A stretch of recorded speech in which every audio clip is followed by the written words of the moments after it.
Hello and welcome to Real Chat with Kat, the podcast dedicated to igniting your entrepreneurial spirit and empowering you to conquer new horizons. In this podcast, we chat with inspiring entrepreneurs on their journey to success through some amazingly insightful and expansive conversations. These episodes thrive on thought-provoking chats where our guests fearlessly explore their path to success, sharing their experiences, failures, and triumphs. No topic is off limits as we deep dive into the talked about and not so talked about pieces it takes to build a business, overcome limiting beliefs, deal with personal struggles, and everything in between that shapes our lives and our businesses. I'm your host, Kat Polsonelli, creator and founder at The Lotus Effect, where we believe that success is not just about strategies and tactics, it's about cultivating a powerful mindset and creating customized business operations that align with you and your true purpose. Whether it's mastering time management, improving productivity, enhancing leadership skills, or simply fostering a growth-oriented mindset, we'll provide you with the tools and strategies to flourish in both your business and personal life. I'm so excited to have you join us today in this episode, so get ready to feel empowered and inspired as we learn together and from one another on how to rise above challenges, break through limitations, and unlock our full potential. Let's dive in. Hello, everyone, and thank you so much for joining us today. I'm so excited to have my guest here and a teacher that I got to sit through an amazing class with. So I'd like to introduce you guys all to Miss Amy Wong. Amy, thank you so much for joining us here today. I'm so excited to have you here.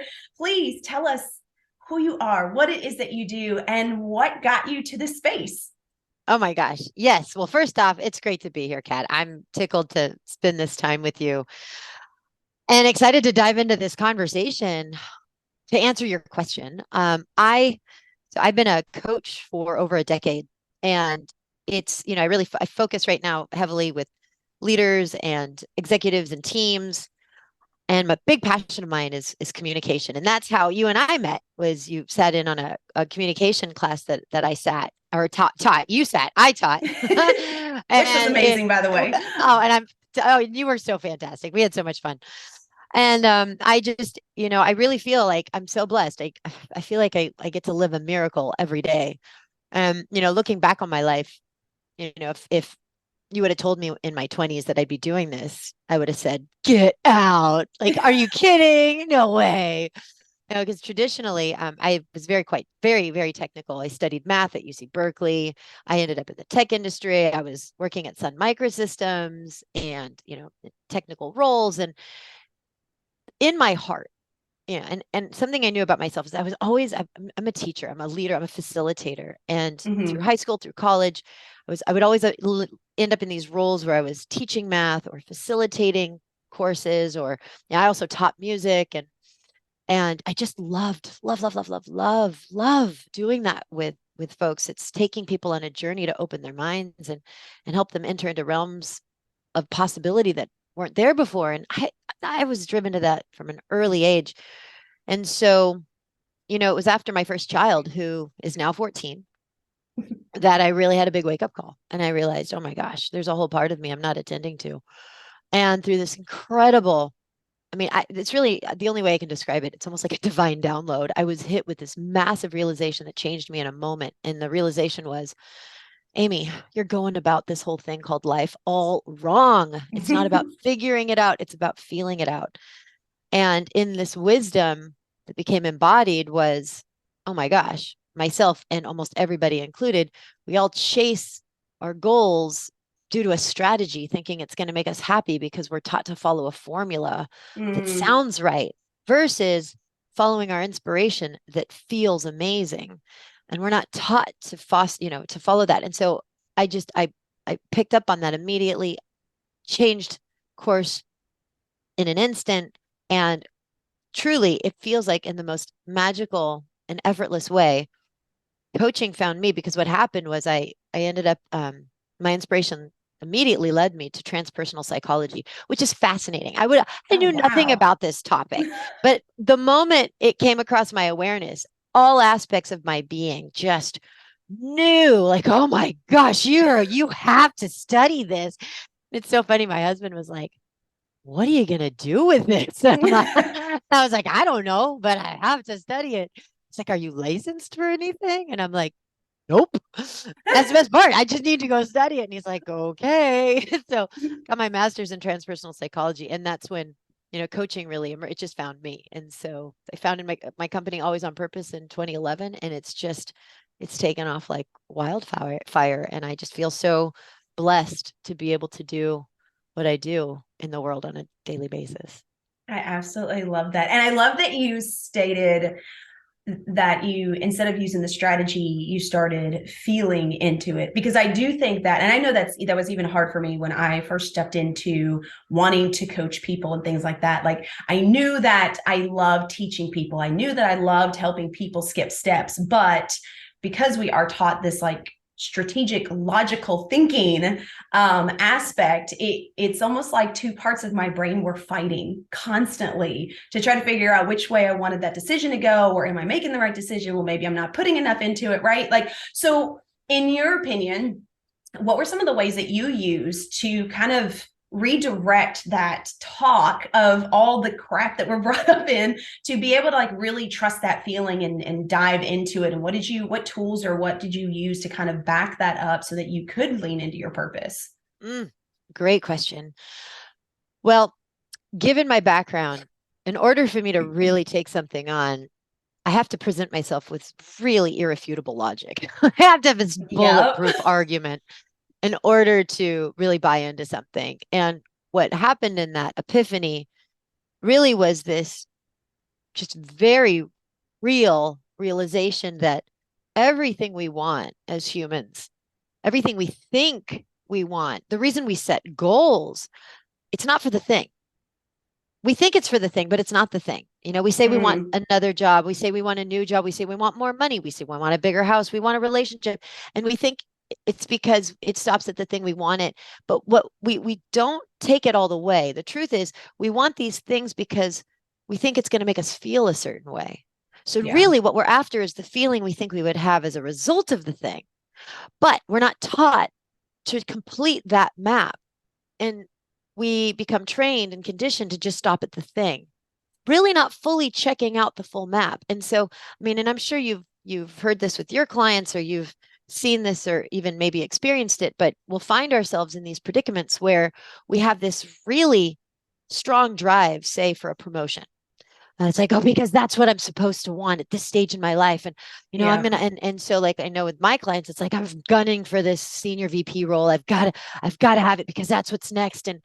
And while on the surface, that's what's wanted, what's truly wanted in their heart, as they have said over and over, is, gosh, what I really crave is spaciousness and the ability to be present with my children, and to actually just notice the subtleties and the smile of my babies, and just to enjoy, and to actually work-life balance. I mean, that is the biggest, it's become a cliche, work-life balance, but it's this idea that they can be present. And so that's really what's wanted.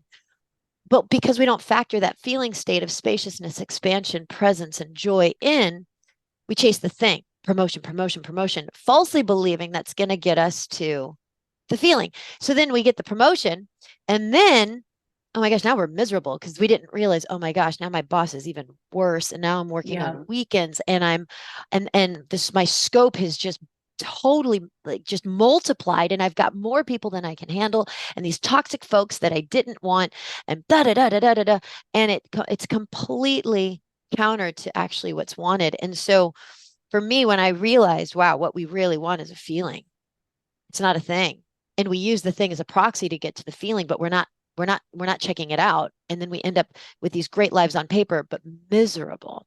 And so when I recognize that, okay, so if everything we want is for a feeling, then why not navigate by feeling? Because isn't that the short path to the desired result?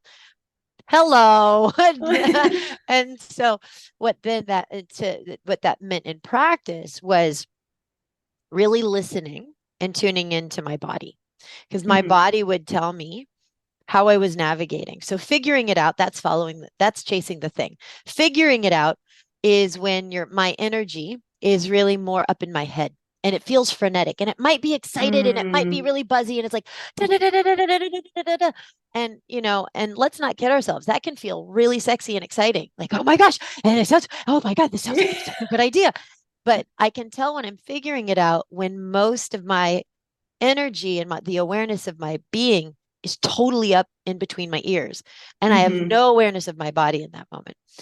That's figuring it out. And I'm going to guarantee you, if I'm doing that, then I'm chasing a strategy, which may or may not lead to happiness. But I'll tell you, it's not fully checked out. And so chances are I might be working against myself Yeah. versus listening and feeling for when my body goes, like, yes.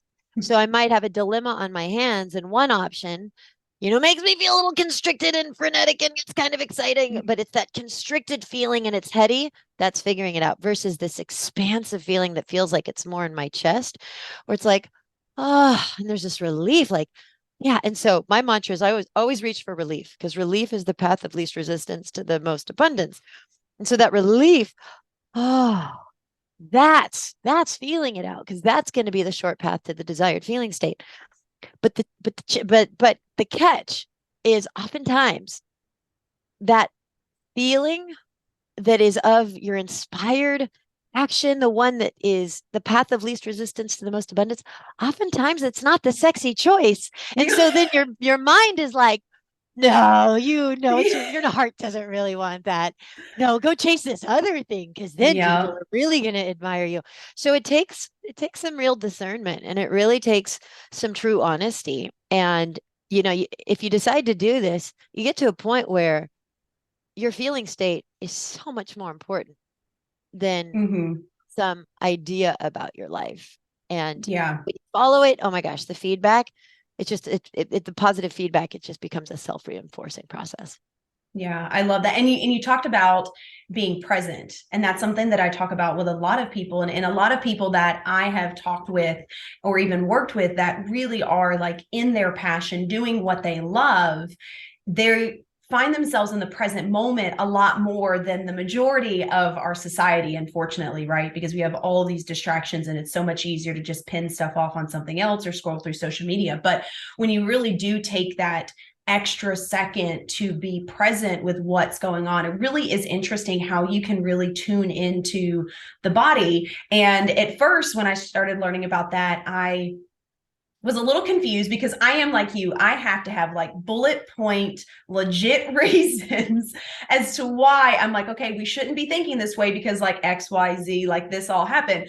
But I learned that scientifically the gut is like literally connected to the brain, right? So when we say we get the gut feeling, quote unquote, it literally is a feeling. But I think we are so attuned to ignoring all of that and just making decisions in the split second that we tend to find ourselves in the wrong direction. And so like when I started really working about being present and I did the same thing, I realized that for me, it's more in my gut. Like like you said, it's like that relief, but it's almost more energizing than you even realize. And that's how it is for me. Like, so when I get on certain calls with clients that I know I am really, really helping, that it's making a difference, instead of getting off that call and being just like drained from dealing with everything, I'm like, yes, next thing, where are we going? What am I doing? And my husband is like, what is wrong with you?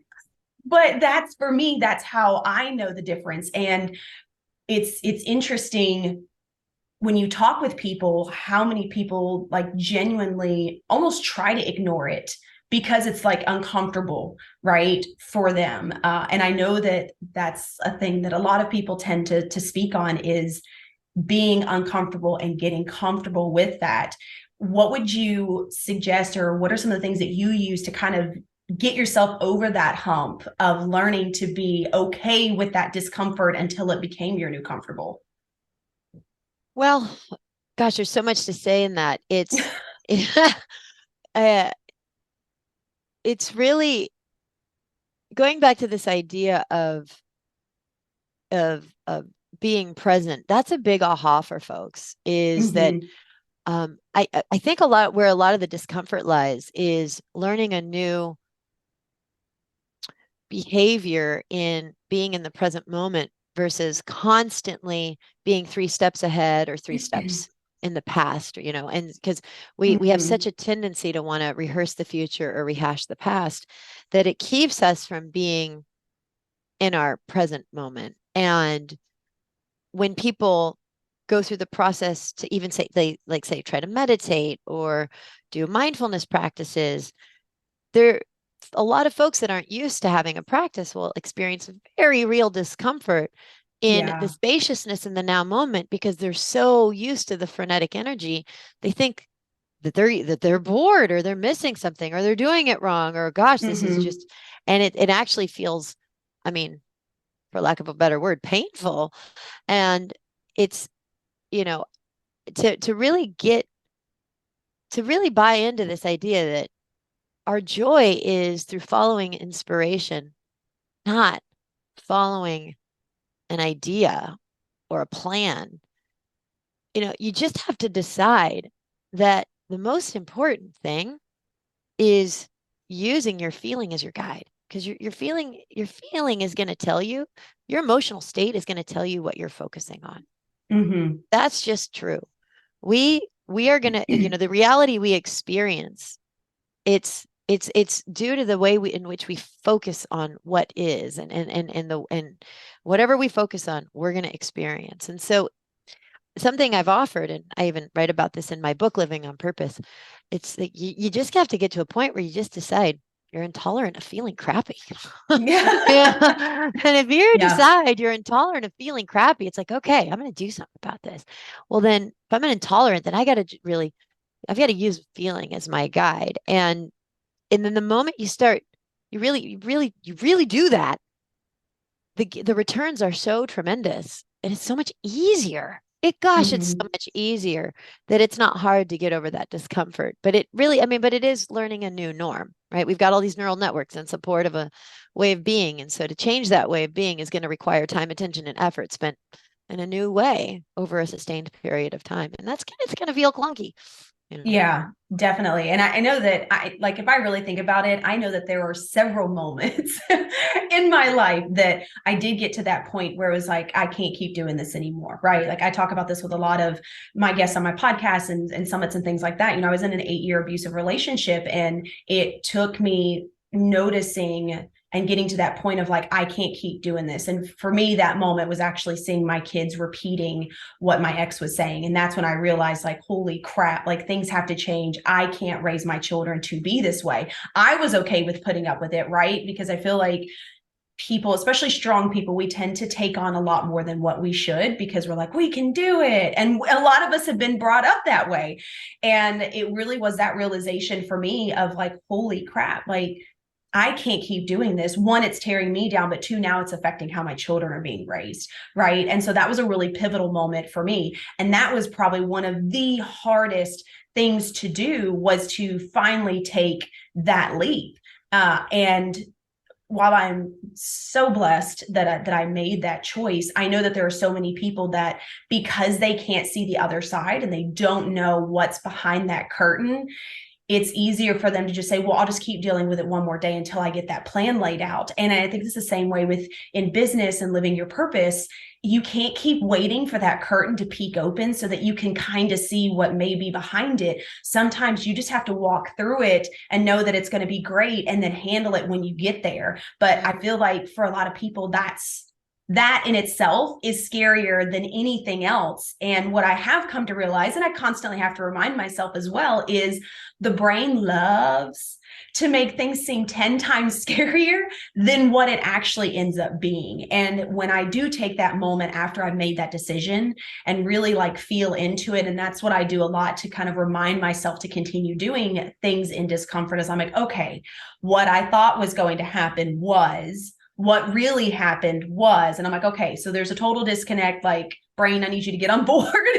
I talk to myself a lot. I tell people all the time, I talk to myself a lot. Like, okay, I need you to get on board with this because you thought this was going to happen, but what actually happened was this. And if that's the case, then we're okay to continue moving in that right direction. Mm-hmm. Well said. Well said. The brain hates uncertainty. You, It hates going beyond the comfort zone. it really does. And you Absolutely. know what, though? I love that even when I was in your class, like you really tied in the scientific piece that is behind it, because I do feel like for a lot of us being brought up in more of this logical strategic state, when people start talking about just let it flow and it's going to work and feel right, like we kind of get lost. I know some people are kind of raised a little bit more in that. It's a little bit easier for them to kind of flow into it. For me, it was like the complete opposite, right? And so I really did have to do some research, and I had to learn about the neurons and how you can make different connections and you can create things the way that you want it to be. And for me, that allowed me to be like, okay, this is Yeah. starting to make more sense. Like, Yeah. so with Yeah. your knowledge and your background and everything that you shared, what's something that you could share with people that you feel like would help them kind of branch those pieces together from logic to feeling the feels and understanding that and kind of marrying those two together? Mm. Yeah.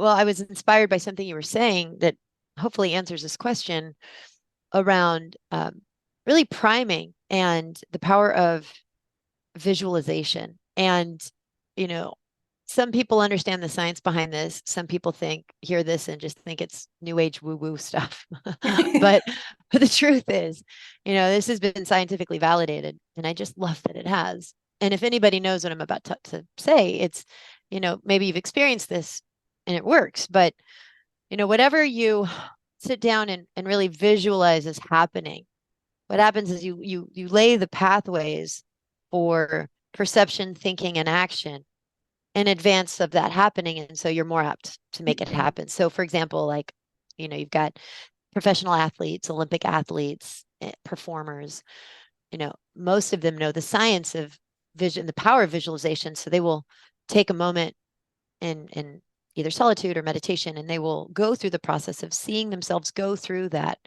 event or activity or performance, and they will see themselves in great detail doing it perfectly. They will visualize exactly what it is they want to see, and more importantly, what it is they want to feel.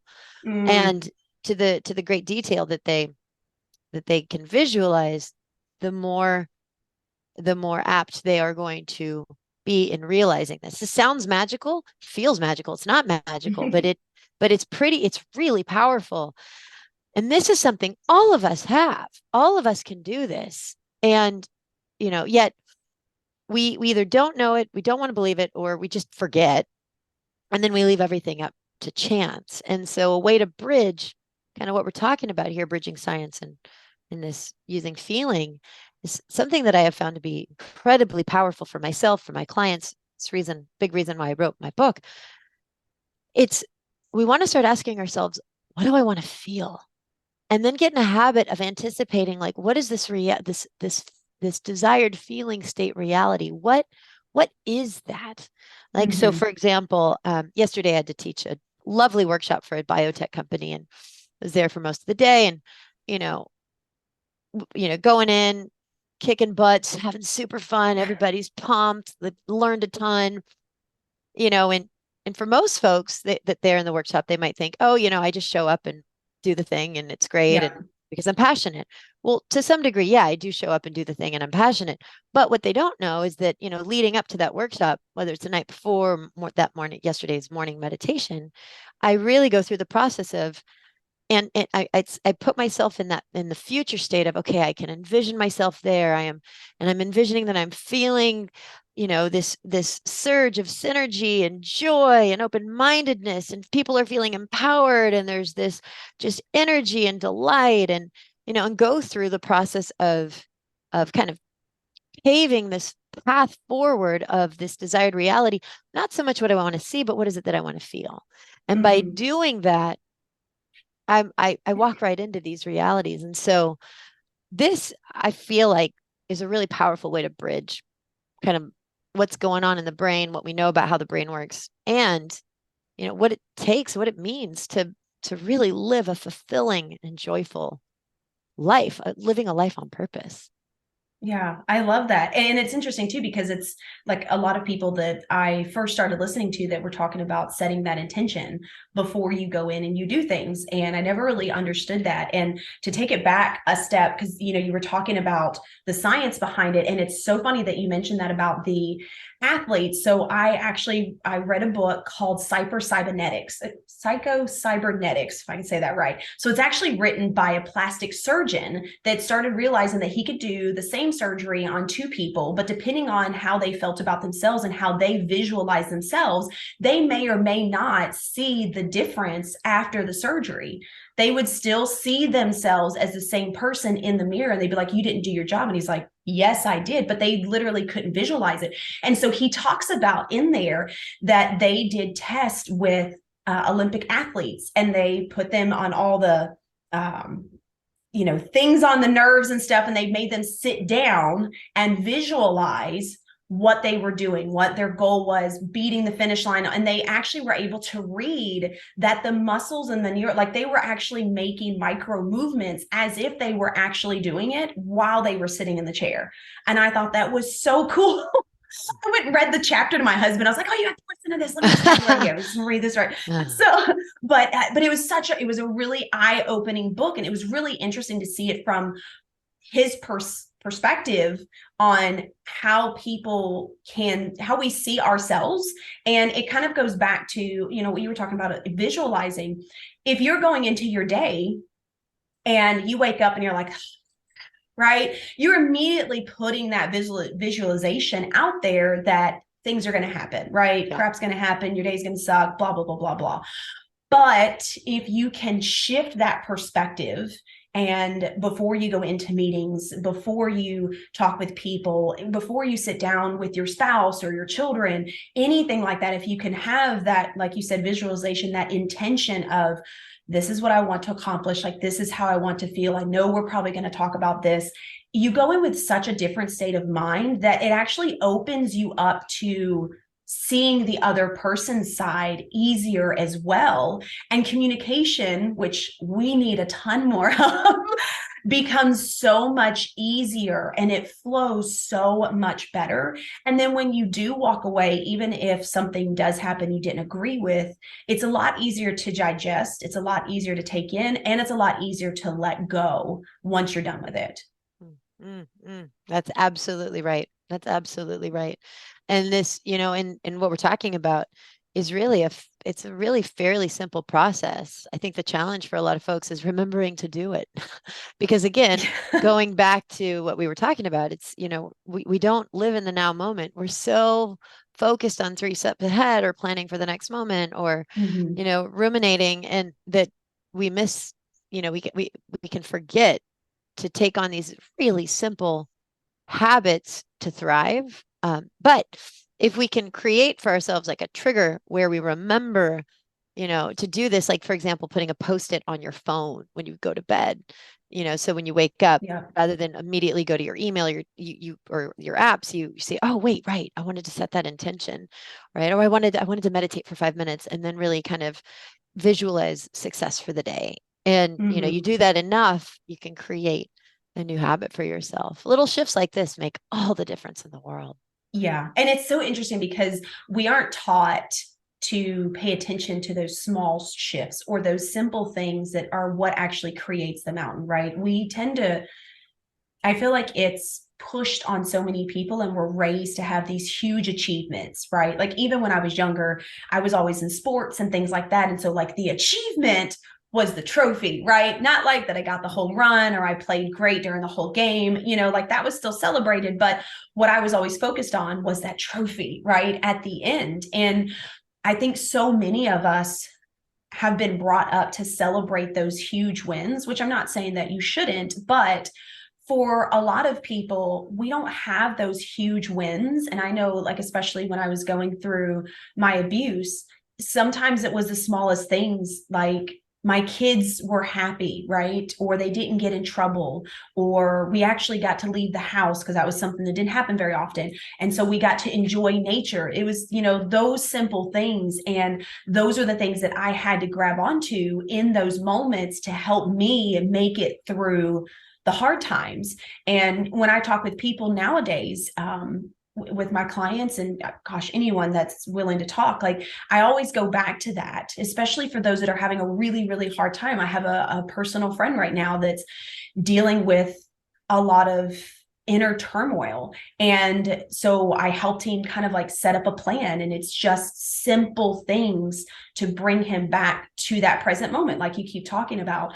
And it's celebrating those moments, right? Instead of looking for that big, huge goal, which you're going to get to if you complete the small items, but we have to remember to celebrate them. And so, like I tell people when I ask them, what is something that you're proud of accomplishing for the day? And I tend to get like this blank stare, right? Especially if I catch someone that I know isn't really having a great day. And so I'll ask them, like, did you get out of bed and make coffee? And they're like, well, yeah. And I'm like, congratulations. Like that's a giant step. For some people, getting out of bed doesn't even work for them, right? So those small accomplishments, even though you're having kind of a crappy day, those are things that you should be celebrating, because we get so stuck in outside validation, waiting for somebody else to give us a high five and tell us how great we're doing, that we forget that we can be celebrating ourselves, which actually is what builds your inner confidence and that courage for you to go ahead and push to the next thing. It's not the outside validation. And we forget that. I know I had to learn that the hard way many times. Mm-hmm. Oh boy. Yeah. And along with that, it's something I'm a big proponent of, in alignment with this idea that really, we all want to just feel good, but that's just a universal truth. And everything we do, everything we're up to, everything we want, it's because we think it's going to make us feel good. We want to feel good. And yet, in a similar vein, what often happens is we'll focus on things and we'll focus on what's wrong or what's missing, more so than we'll focus on what's right. And we end up sustaining resistance to what is in just completely unnecessary and futile ways. And we cause ourselves to be quite miserable. And in a similar vein, in the same way, it's good to celebrate the little wins. I'd always say, I tell myself, I tell my clients, also when things are feeling tough, when you're feeling down, instead of focusing on what you didn't do or what you missed or what's wrong, focus on what's right. And it doesn't even have to pertain to you. It could just pertain to the environment. It could pertain to the bigger picture. My husband, it's so funny. He's such a hyperachiever. And just the dude is a blur. He just moves so fast constantly. I mean, it's wild. And I hear from him often. It's like, oh, how was your day? Oh gosh, well, I didn't get to this and I didn't do this and I didn't. And I'm like, yeah, but what did you do? And he's like, oh, well, not enough. I'm like, well, what? And then he'll list off all these things. And I'm like, well, listen to you. Like, thing. Like, can you focus on what you did do instead of what you didn't do? Because the truth is you worked butt off. And how you feel right now is totally based upon what you're focusing on. So shift the lens, please. Yeah. All right. Yeah, I'll tell you, being a coach is great, but man, you cannot coach your husband. I feel the same way, especially when it comes to my teenagers, right? Oh, Like yeah. at times it's been interesting because, I kind of grew up with my kids because I started over at 28 and it took me a really long time to start healing. And so my kids have seen that, and they've also seen the shift in who I am and how I present myself. And I will tell you that, man, I know parenting, it was always like, you need to do this and don't do that. But I really have seen a shift in my kids because they have really seen a shift in me. And so it's interesting to really pay attention to like the way that I present myself, the way that I talk to them is now the way that they interact with me. Now, still can't coach them on everything, right? Because they still get the eye roll. But I do find that they tend to listen a little bit, right? Or they share it with their friends. And when I overhear that, I'm like jumping for joy in the background. I'm like, yes, I made a difference, especially with boys, because I feel like, men in our society aren't taught to feel into those emotions, and they're not taught to celebrate those things, or they're not taught to express themselves when they feel down, right? And so I really tried to cultivate that with my kids. Like, it's okay to have a crappy day, but like, let's talk about it. And if you can't talk to me, then let me go find you someone. Let's set you up with a counselor. Let's read a book, whatever you need. Like, you need to figure it out and just sit and dwell in it, right? And so I have to say that I'm very blessed because of the things that I've been through. It pushed me into this healing journey, and also has given me the tools to now give to my younger generation, to allow them to grow up in a little bit better state than I was. And that to me means everything. And so now it's like the passion behind, like, anytime anyone wants to talk about those kinds of things, or they're not doing this, I'm just like, oh, I can help you. Mm-hmm. Amen, Mama. Understand the coaching thing, because my husband will even say, he's like, can you just listen? And I'm like, yes, I'm sorry, it's just, yes, you're right. So but we've created that space, and I feel like a lot of people, if they could lean into not only their purpose but who they are as a person, and be okay with communicating that, they would find out that that in itself will actually help open up a lot of space, right? And that's a huge one that I push, not only with my kids but with my clients as well, is having that open line of communication, even with me, because it's not going to serve you to stay quiet and be afraid to hurt someone's feelings. That's right. That's right. Well said. Well said. Well, I think I could talk to you for like ever. Agreed. But, definitely, before we end and everything, please, like, share with us, like, do you have a quote that you find yourself going back to, or a piece of advice that you would like to share with the audience? Oh my gosh. Yes, yes, and yes. I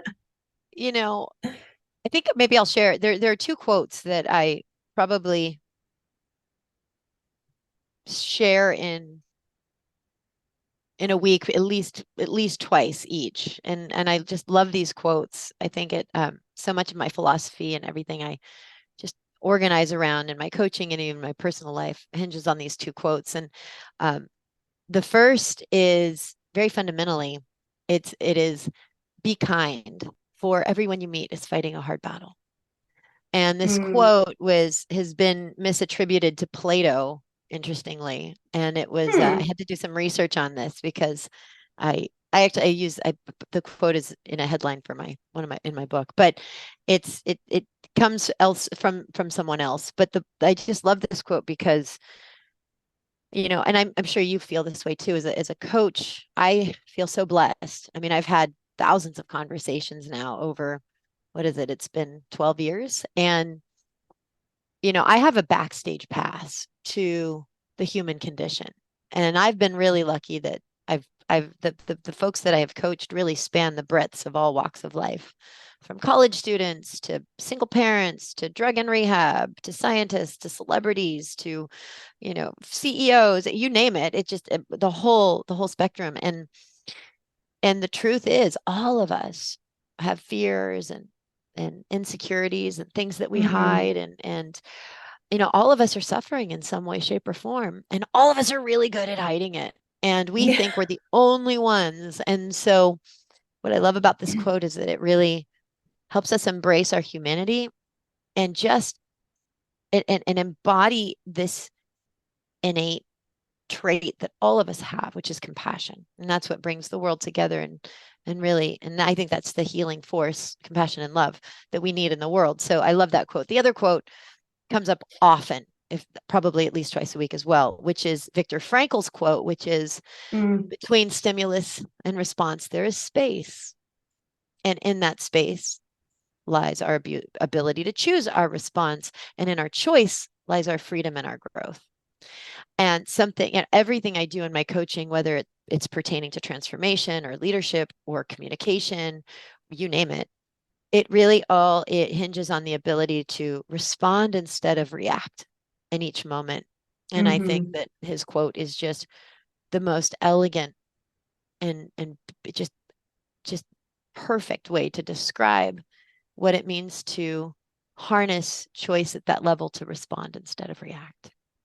I love that. That's actually, I'm going to have to look into that one. I've actually got it on my list to read his book. I was introduced by listening to a couple of other YouTubers that talk about him. And I was like, oh, I need to find this. So it's on my list. So I love that because I don't think I've ever actually heard any quotes from him that have been brought out. So I absolutely love that. Well, I can't thank you enough for being a part of the podcast. So please tell everybody, how can they connect with you, follow you, all the things? Oh, yeah, absolutely.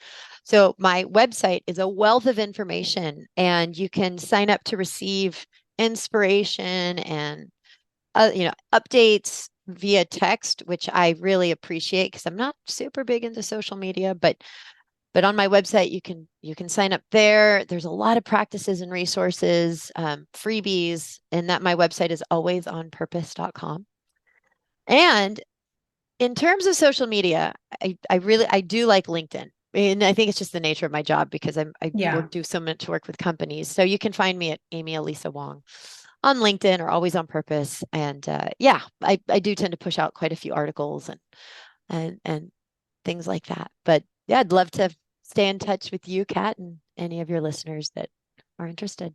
Yes, definitely. And I'll be sure to share all that information in the show notes. And if you guys are looking for an amazing book, definitely check out her book, Living on Purpose, as well. And as actually on my list of reading too. So thank you so much, Amy, for being a part of the podcast. I so enjoyed our conversation. And to everybody else out there, I hope you guys got some amazing takeaways and really felt that you can take a small step today to lean into your purpose. And until next time, don't forget, do one thing positive for somebody else each and every day and see the difference that it makes in your life. So until next time, have a fantastic day.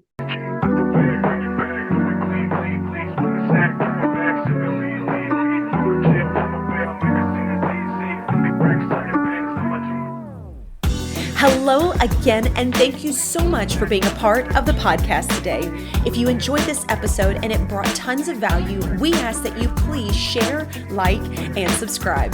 Your support means the world to us and helps us to reach even more inspiring entrepreneurs who can benefit from these powerful conversations. If you haven't already, be sure to leave a review on your favorite podcast platform, as this feedback is an amazing gift that fuels our growth and helps us to continually improve this podcast.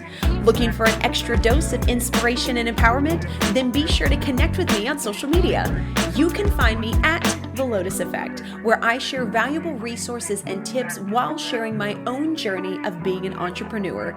And if you're interested in learning more about my coaching programs and services, be sure to check out my website at the-lotus-effect.com. Once again, thank you so much for being a part of Real Chat with Kat. Your presence and support makes all the difference. Remember, whether you find yourself in the depths of the mud or on the path of growth, we all have a unique journey. And just like the lotus, some of us start in the dirtiest of mud, yet as we rise and grow, we blossom into something beautiful, unique, and truly one of a kind. To all of my visionaries out there, keep rising and growing as you create your own Lotus Effect.